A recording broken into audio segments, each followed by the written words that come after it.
You were the program director, right? Program manager. Program manager. Mm-hmm. So, yeah. Well, my actual time is 9 to 5, which I'm never here 9 to 5.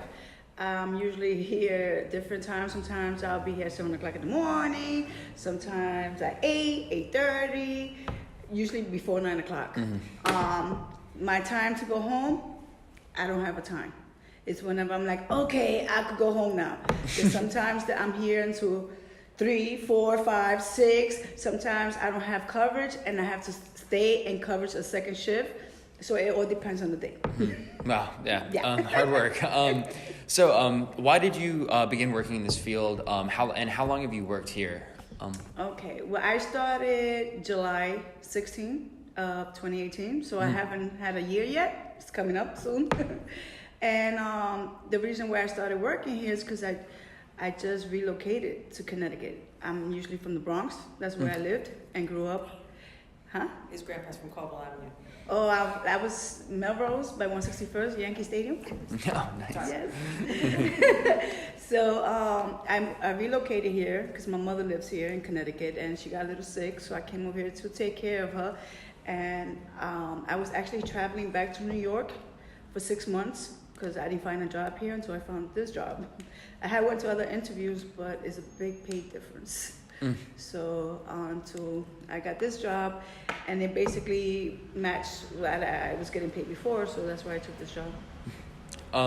So moving on to the Roger Sherman House, I talked to, when I met with Joshua Charette from the Eddy Center, he told me that was kind of like a limited stay program versus the Roger Sherman is more long term in terms of the people coming into it. So I had some questions about just basic, like how long do inmates come in, and yeah. Well, it all depends. It all depends. We have some clients, because we don't call them inmates, we call them clients. And my boss is very particular, don't call them that, because they're clients here. Well, it all depends, it's a case by case. There's some, and especially on the status. Some of them could be community release, some of them are on special parole, and some of them are on parole.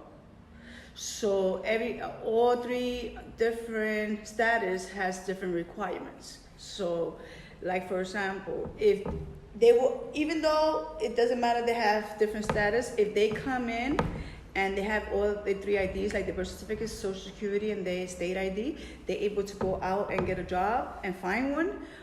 Once they work for a whole month, and they didn't get no tickets, infractions, that's what we call infractions, like where they get caught smoking, and they're not supposed to smoke in-house, or say they disrespect a staff member, or even another client, or they go out to the community and come back late and they don't call, little things like that might get them to get a write-up. And, but if not, or if they give us a positive urine, then that's a write-up. But if they don't do that, after working for 30 days straight without no tickets, no nothing, they're able to put in a TP package.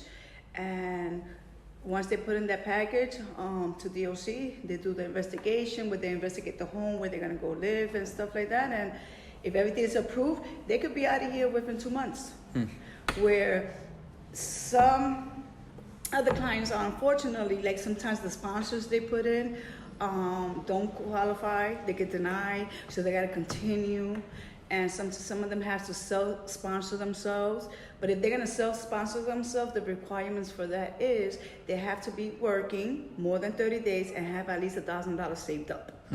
So for that reason is for just when they go out there and they don't have no family, nothing else, but at least they got $1,000 to, count on until they get stable or get connected to something else or whatever. They don't go out there with nothing in their hands and then they commit a crime and wind up back. So that's why DOC wants them to at least save $1,000, so it could help them out a little bit until they get another job, just in case they lose the job they have and things like that. So I had a question about the employee to resident ratio.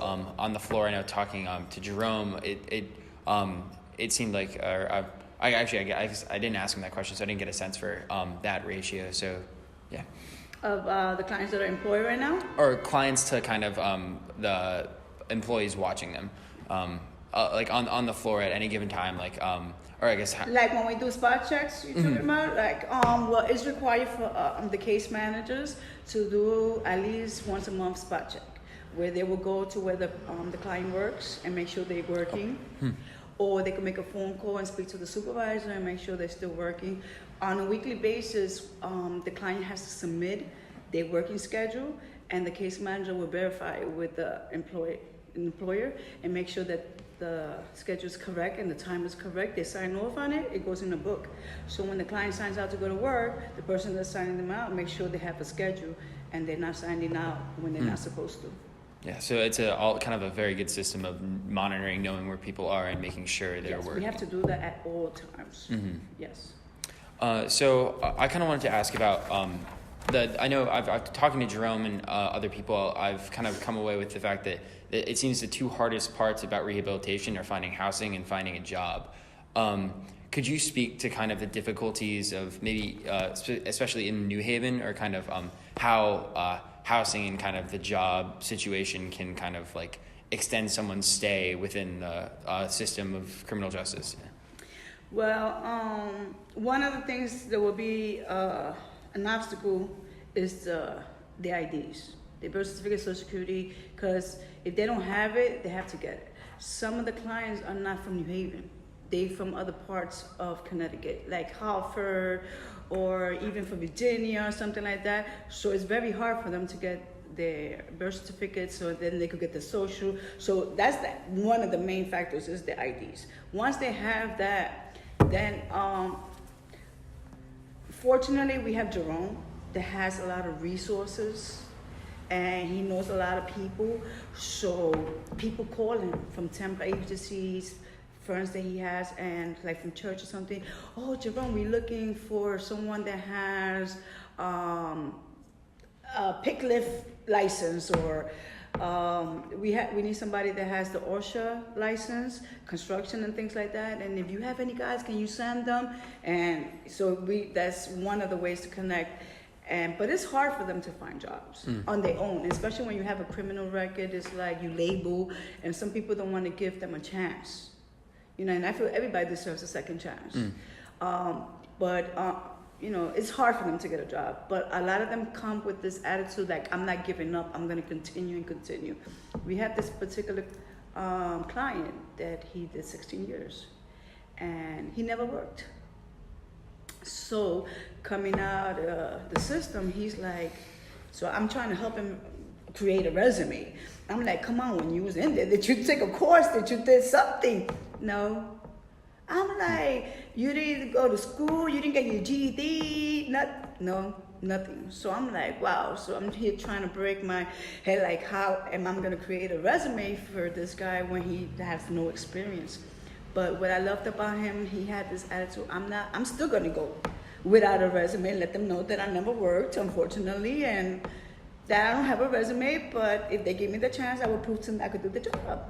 And he kept on, and right now, he has a part-time job, and Monday he starts another job.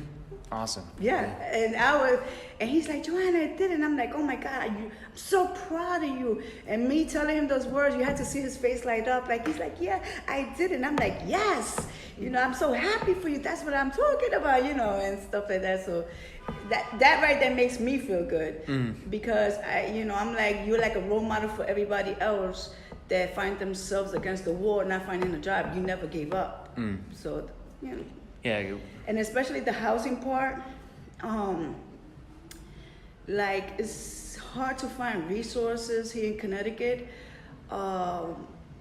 where these clients are able to go and get any type of assistance with these housings, like fill applications or anything, at least get on a waiting list, but there's not really that much resources for them. If they don't have family members that sponsors them, they have to stay here, unless they go to a sober house. And then in order to go to the sober house, you gotta have the $1,000 saved up, you gotta pay rent, and it's a whole process. So it makes it difficult for them. And some of the clients don't want to go to a sober house for the fact that some of the people that are living in the sober house use drugs and things like that. So that could trigger them to relapse. So they really want to go somewhere where they feel more safe and feel like, okay, they're nothing's gonna help me relapse. Like, get distance from temptations. Yeah. Sometimes we ask clients like, where are you going back? You from Bridgeport? You going back there? No, I don't want to go there because I don't want to see the people I was involved with before. I want a new life. I want to go somewhere else. But then it's hard because they don't have nobody else wherever it's they hard want to get go. that fresh start Yes. without a network that you. I mean, the family network is kind of like. I've done some reading, kind of like finding housing is like if you don't have like a family willing to support you, you're you're in limbo. You're just waiting for a chance for like to find a cheap apartment or anything like that. It can be really tough, and there's not many people willing to give those chances. No, it's not. And then we have clients that are willing to help each other out, but you can't be a sponsor to another client, even though you end up sentence. They say you don't belong to the DOC, Department of Correctional Facilities, or anything like that, but you still have a crime under your belt. So when they do the investigation, they're gonna definitely not accept you. They're gonna deny you. So it's even hard for that. Even though they already finished their sentence, and that's it. They still cannot sponsor just somebody. marked for They marked because when they do the check, they're gonna see. That's tough. I had a question about your boundaries with the clients that you have, and kind of where you set the line between becoming friends or becoming like having a working relationship. Well, when it comes to the rules and regulations from the program, the policies, the procedures, and everything, they know I follow that to the T. So when it comes to that, as long as you're following the protocols, the rules and regulations from the program, we okay. Now, say for example, if you need to talk to me about something personal, I don't mind sitting down with you for a couple of minutes and listening to what you gotta say. Sometimes we do little jokes and stuff because we try to build a professional relationship with these clients where they feel comfortable that if something is happening to them or bothering them, they could come to us and talk to us. Like, what I'm saying this is because we have clients where they doing what they're supposed to do. They go out to work and say one of the kid's mother. We had a situation where his baby's mother used to come here and pick on him, spit on him, hit him, abuse of him, yes. And he will tell the case manager, and lucky my case manager was recording everything. She'll put this day, and she'll look out the window, and you'll see her sitting there. So it's not like he's lying. And this was happening a lot. So, at least he had, and that wasn't his case manager. That was just a case manager at the program. And he felt comfortable with her to go and tell her what was going on. And being that she was recording it, at one time he got arrested because she pressed charges saying that he went to her house trying to hit her and stuff like that. So they arrested him. So when the DA called here and they asked us about it and we got to send the note, it helped him out. It helped out that it was her doing it to him, not him to her. Because if you make that phone call, they're gonna believe the person that made the phone call. So it actually helped him out. So but besides that, I keep it very professional with them. Like I said, I tell them I give them tough love because I want them to do good. And I want them to change the way they live and their lifestyle. I want them to be more positive out when they go out to the community. And I do talk to them and I let them know, like, if you cannot handle it while you're here, you're definitely not gonna handle it when you go out there. Because here you're being monitored. Out there you're on your own. So if you're feeling this way here, it's gonna be worse for you here. So this is where you're practicing how to accept community, how to accept what's out there again, the struggles you're gonna face, the no's you're gonna face, because everything's not gonna be peaches and cream. So, they like that. They like that. They tell me, a lot of the clients, and that's what made me feel good, that they tell me, Joanne, you really care about us. I noticed that. Because I listen to them. If they cry, I cry because I'm sensitive like that.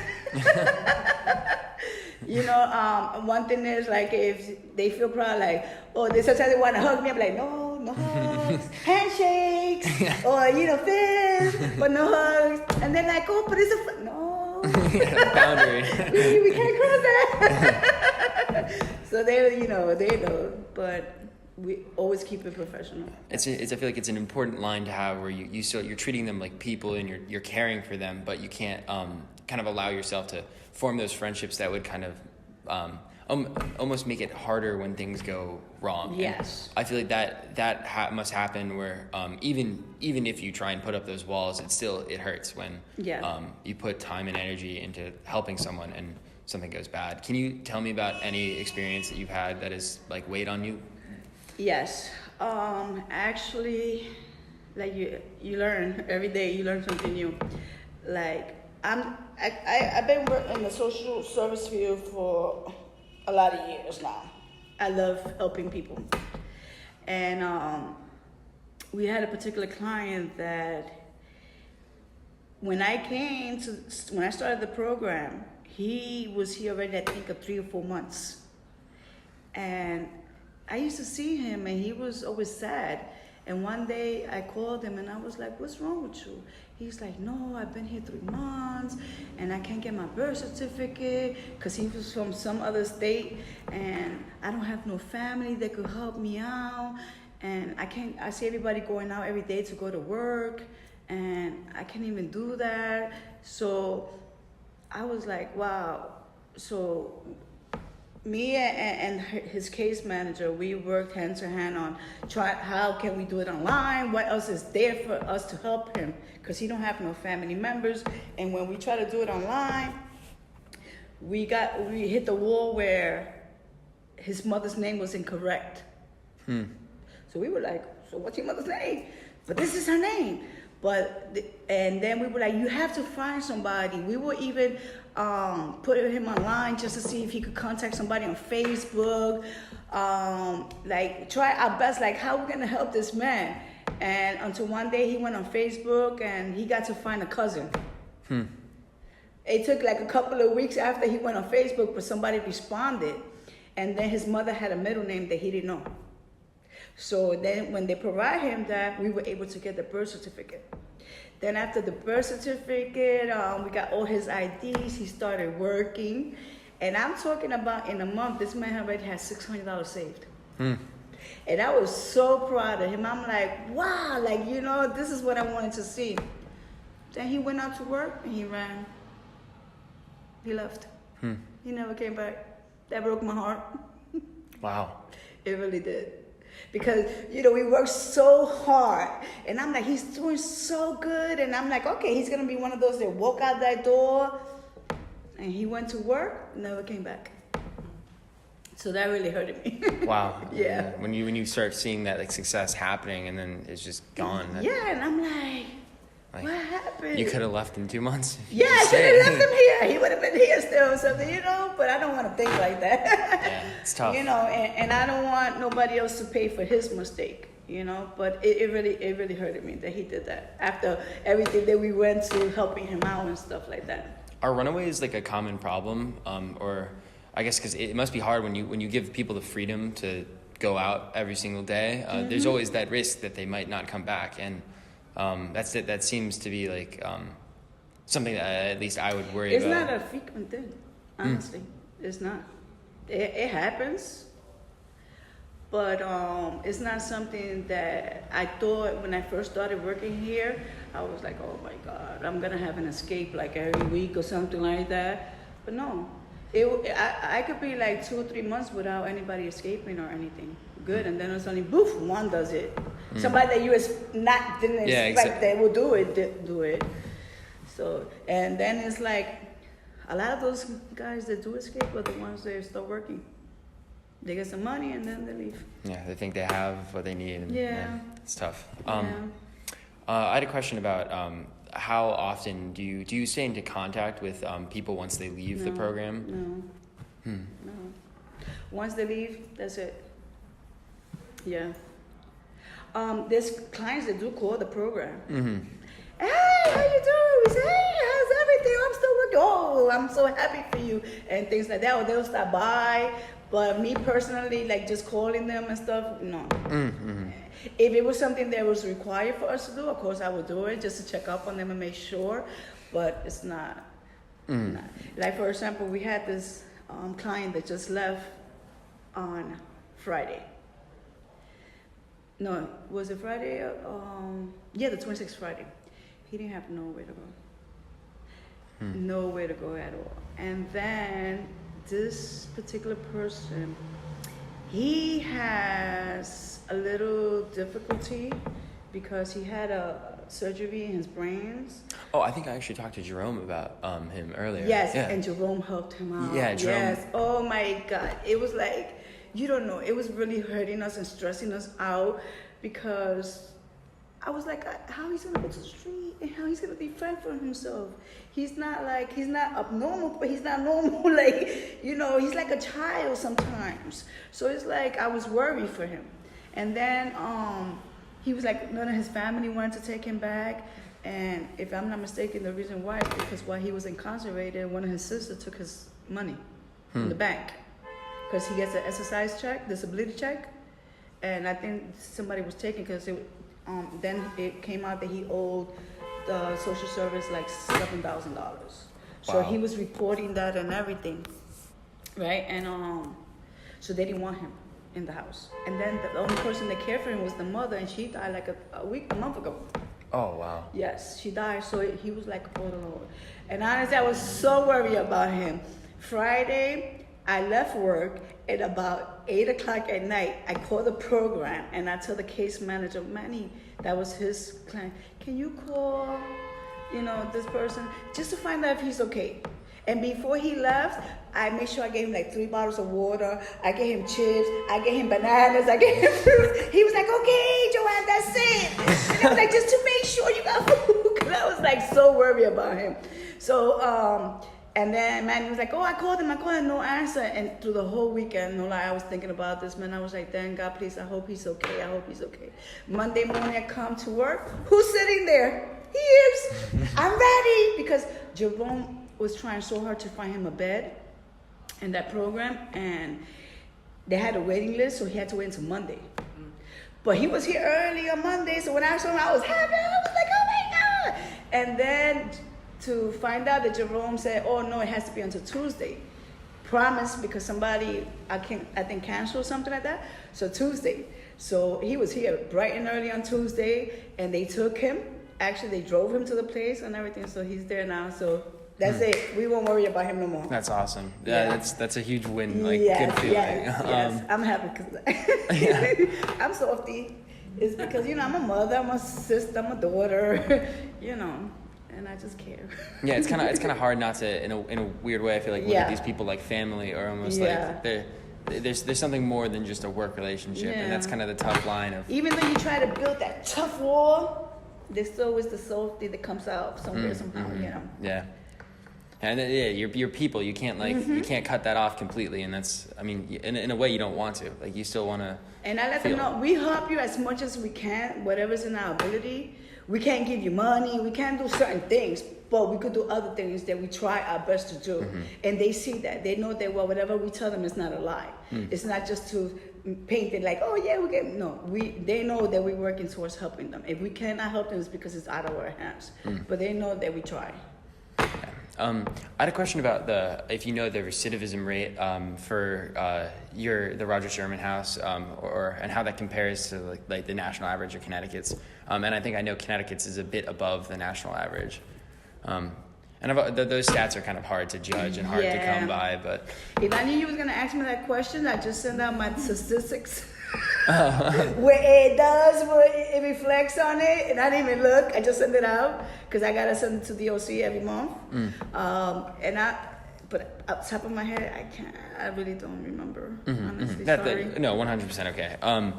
I had some questions about what if you had any like specific problems that kind of that you are confronted with day to day, kind of like whether it be like drug use or kind of maybe even fights or arguments, or what are kind of the things that you come into work kind of looking out for? Drugs. Yes. We actually, this is a hands-off agency, so we are not allowed to physically search the clients. But we tell them to empty out their pockets. We tell them like take off your shoes. We have the wine that we check and things like that. But that's all. So that's not enough. You could hide anything anywhere. So we drug test them twice a month. Or unless I see some type of suspicions, then I'll be like, Jerome, test him. Because us females can't do that. So I get one of the males, test him. And just to make sure I'm on top of it, because it's not in my program since I've been here, but in other programs there has been overdose, and I don't want to experience that. So I try to stay on top of it. It's not something that fortunately I haven't experienced it yet, but like I said, I'm always texting them. And then if anybody comes back positive, they get written up. Of course, they get an infraction, they get written on the board, and all that goes to the parole officer. Depending on what's the drug they used, depending on how many times, they'll get remanded. Yeah. Are there common ways that people kind of bypass the security and kind of, do you ever notice like drugs being a problem in-house? Or is it more kind of like when people go out for, say, like whatever reason? Jerome was talking to me about like kind of the 8:30 to 11:30 time that people have. Do you commonly see people coming back, maybe acting or looking suspicious, or is it kind of like more subtle? They do it more at night. They know that I'm on top of them, and I'm always looking. And if I see something like your eyes are red, why your eyes are red? Yeah. So I'm like, and they're like, oh no, because I was like, oh yeah, test them. So they try to do things when I'm not there. And but 8:30 to 11:30, that's the work, the time they go out for job search. That's the best time for them to do whatever they want. Because usually they tell us, okay, we're going to here for this job and stuff like that, but we're not there with them. So they could There's that trust. Yes. Yes. So it's basically, we trust in you. Like I tell them, we give you the rope, you hang yourself. It's up to you. When every time I get a new client, the first thing I do after I introduce myself, I tell them, your days here will be as you make them. If you follow all the rules and protocols and do what you gotta do, you'll be out of here fast. If you don't, then it's gonna be worse for you. So it's up to you what you want. Yeah. And that's, I think, kind of like the reality of almost all like work in terms of rehabilitation is that you can't help someone unless they want to be helped. Exactly. And yeah, that's kind of the toughest thing that I think it might be I guess I wanted to ask you what the hardest part of your job is. It's kind of a weird question, but yeah. Well, honestly, the hardest part of my job is the scheduling. It's not even the clients.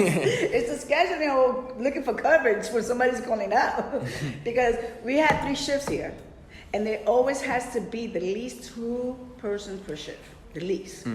So that's like honestly my hardest. Because it's making sure you always have people. I'm always coverage, and people are doing the jobs like they're supposed to and things like that. That's basically it, because I really don't. I thought when I first started this job that I was gonna have problems with the clients and doing things, but honestly I don't. I really don't. There's always 1 or 2, but it's not something constantly. Like I have experience getting cursed at because I don't give them a pass or something like that, but thanks God no one has put their hands on me or spit at me or anything like that. They curse at me, I'll be like, all right, just walk away. Yeah. Then they'll come back later. Oh, I'm so sorry, I didn't mean it. So I know, I just walk away and stuff like that. But like I said, it's basically the scheduling. that sounds tough. Yeah. I feel like being able to turn the other cheek is kind of like important. I was talking to Jerome. I kind of realized that like a lot of the time, like inmate or clients will come at you with anger, and you kind of have to realize that that's a redirection of something else. Like that anger stems from so many different things, and it's not really meant to like. Then no one's trying to like hurt you guys, especially because you're the ones helping them. Yeah. Yeah, fortunately, we're the ones there with them all the time. So when they're angry, they do take it out on us. But we know how to handle it. Same thing with like a parent-kid relationship almost. Yes, exactly. Yes. Yeah, it's tough. Yes, it is. That's pretty much my entire question list, but kind of my last question was, is there a question that I didn't ask, or any misconceptions maybe about halfway houses that you think people have, anything like that? Yeah. Well, the only thing I could say is, it's just unfortunate that these clients are labeled, and a lot of people don't want to give them a second chance. And a lot of these clients grow up in there, and they do want to change their lives around, and they do want a second chance, and they do deserve a second chance. And unfortunately, not too many people give it to them. And I wish there was more resources for them to assist them. Because I feel if there was more resources with housing and employment, the rate of them going back into jail would be a lot lower, yeah. A lot lower, yes. I think so. Yeah, thank you so much. You're welcome.